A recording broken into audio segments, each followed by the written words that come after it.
And I'm going to hand over to Anne now, who, as I said, is going to tell us more about OSMIC.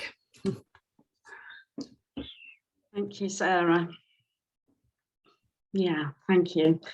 So yeah, just feels quite important at this point to say a little bit more about the work we've done in envisioning what OSMIC is going to do, but also how it's going to do it.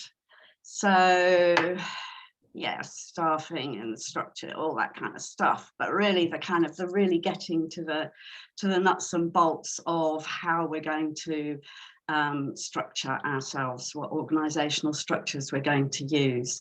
So I wanted to just start, I'm going to share my screen. I wanted to just start with our vision statement. I hope everybody can see that. So this vision statement has been with us for a good couple of years now, and it's changed slightly, particularly since OSMIC, since we decided that we were going to operate outside the structures of the foundation. But it's changed very little really, and it really seems to speak to us as what it is that we are wanting to do. So OSMIC seeks to be the change we wish to see in the world.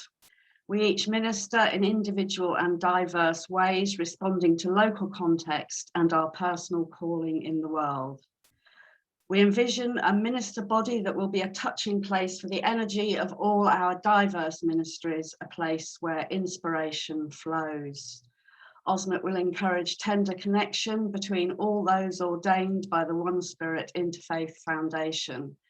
It will provide practical ways to support ministers and enhance the way we show up in the world. OSMIC will seek to improve channels of communication between ordained ministers and the One Spirit Interfaith Seminary. The aim of this is to provide a feedback and learning loop across One Spirit Minister training and One Spirit Minister continuous professional development. OSMIC will actively promote the work of One Spirit ministers in the world and increase public awareness of its depth, variety and relevance. OSMIC will seek to engage with the world in a conversation of the sacredness, connectedness and numinosity of all. It will seek to meet everyone in the place where they are. No challenge there then. This is what we are hoping to do within OSMIC, and of course it is very much a work in progress.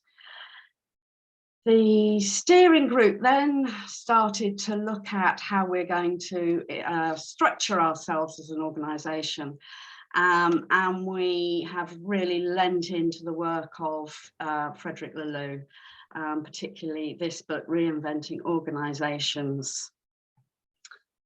A guide to creating organisations inspired by the next stage of human consciousness. And I think just at this stage would like to say something about evolution. So of course we all know it's only in the last 200 years that evolution has become aware of itself. Humans have of course emerged and developed through a process of evolution, which Ken Wilber describes as spirit in action. And of course, every concept that we as humans know of has been touched by evolution. So music, maths, science, history, our understanding of these concepts, the subject matter has evolved and is still evolving. And as humans, our understanding of spirituality is evolving. It is through evolution that spirit manifests power. Previously, there was a static understanding of God, that there was a fixed idea in the mind of God, with no new ways for new ideas or practices to come on board. And we might call this knowledge of evolution evolutionary consciousness. So back to the organisational structure of OSMIC. I think the first thing to say is, as we think about how organisations have evolved through the ages, the first thing that to say is that this hasn't been a linear process. I just wanted very quickly to show this slide just to demonstrate that this isn't a kind of, you know, one after the other. We use this organisational structure and then we move on to a different kind. But actually, each kind of structure, each ways that we've structured ourselves are actually embedded one inside the other. So Ken Wilber would call this transcend and include. So we include the ability to operate in these earlier ways as we evolve into wider and wider ways of structuring organisation. So I'm just going to go through very quickly, really, different types of organisation through the ages. So the colours here, for anybody who's done any work around integral theory or spiral dynamics, would recognise these colours. They very much follow the colours of spiral dynamics. So we're looking here at a very early tribal way of operating, when communities needed to start to come together and work together, maybe to defend their land or fight for their food. And the metaphor here is as a wolf pack.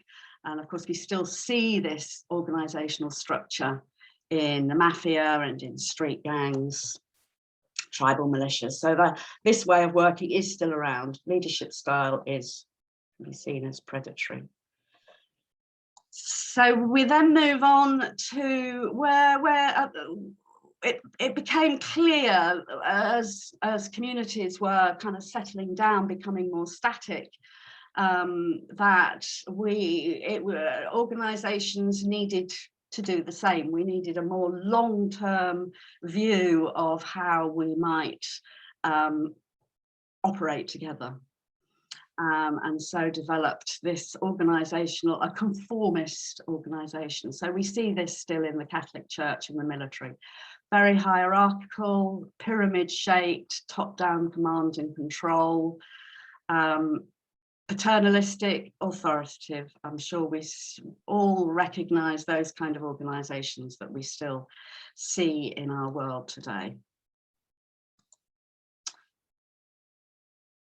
Moving on, organisations began to need to be more flexible in order to achieve, in order to have success.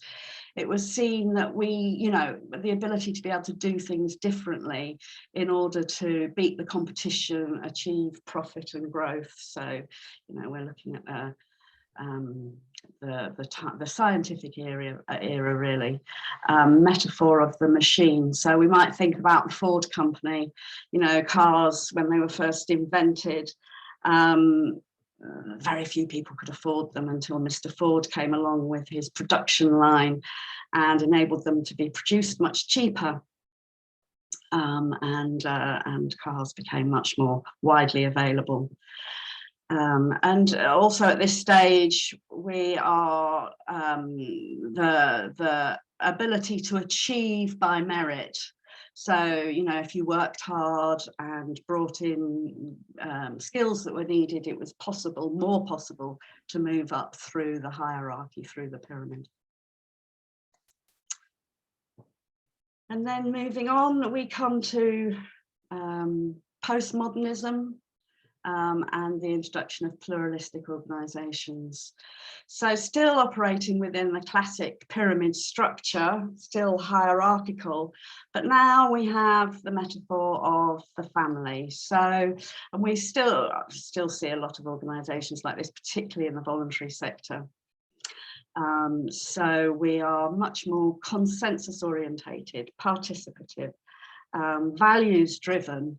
So, we all agree about our values, about the why that we're doing this. We agree who our stakeholders are, and we're all very focused on achieving for our stakeholders and can be a really beautiful place to work. Can also be slow sometimes because we are consensus driven, so we do like to sit in circles and talk a lot until we've achieved a consensus over how we're going to move forward. But very participative and very service driven.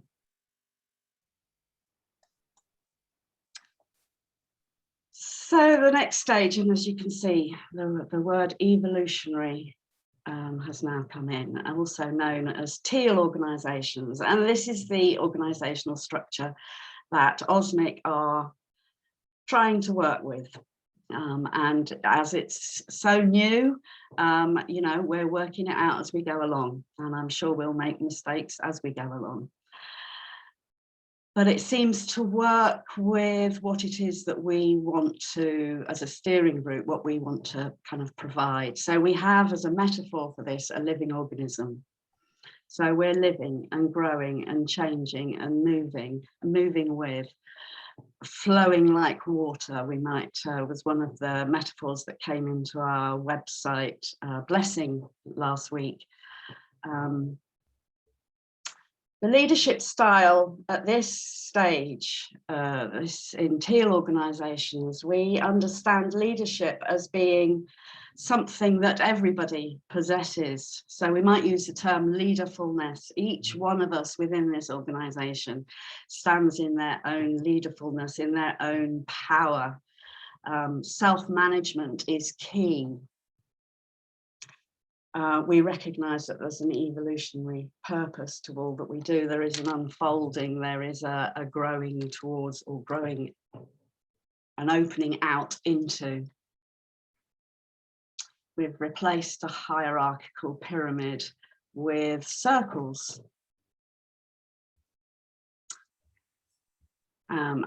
This picture here, of course, is the murmurating starlings, who always seem to be able to dance together in the beautiful patterns in the sky while retaining their own individuality, their own distinctiveness.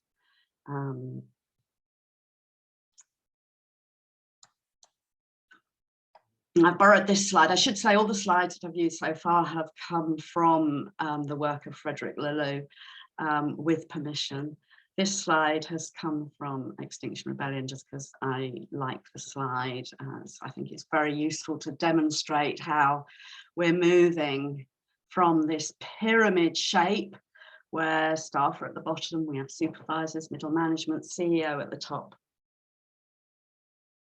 And we're moving towards this circle, and I think as a steering group, we feel like this circle can represent very well for us how the steering group of OSMIC see our minister body.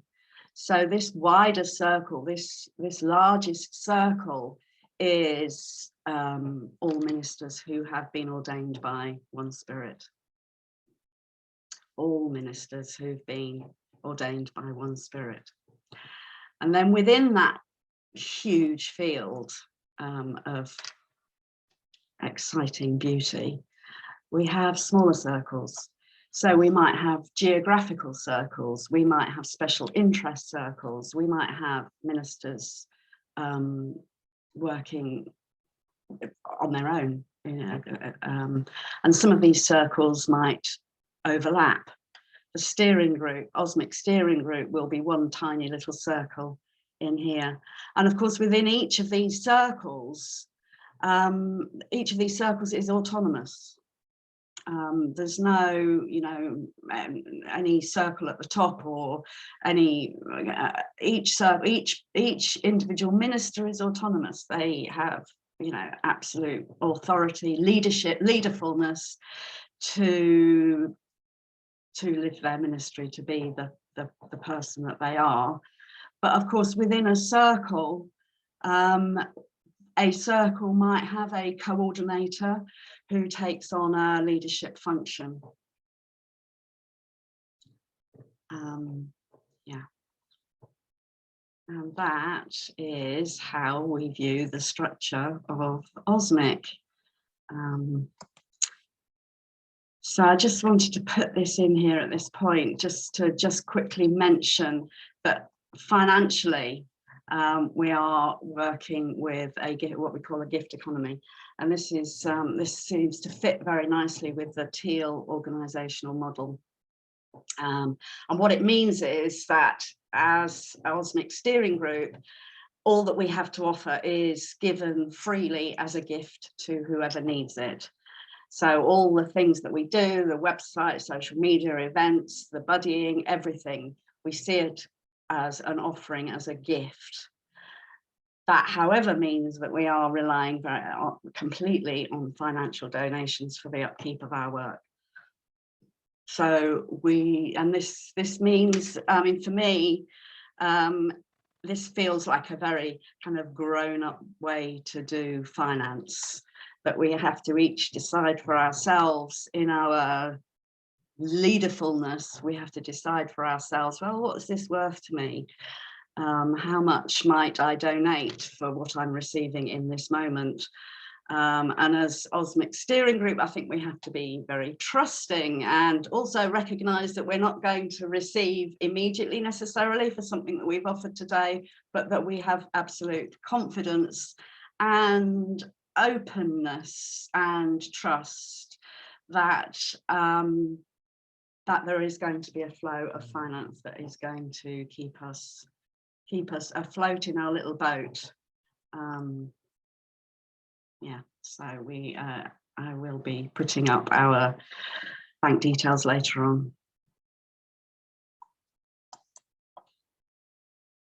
And I think that's enough. Thank you for listening, and really happy. I think Sarah's going to mention about questions.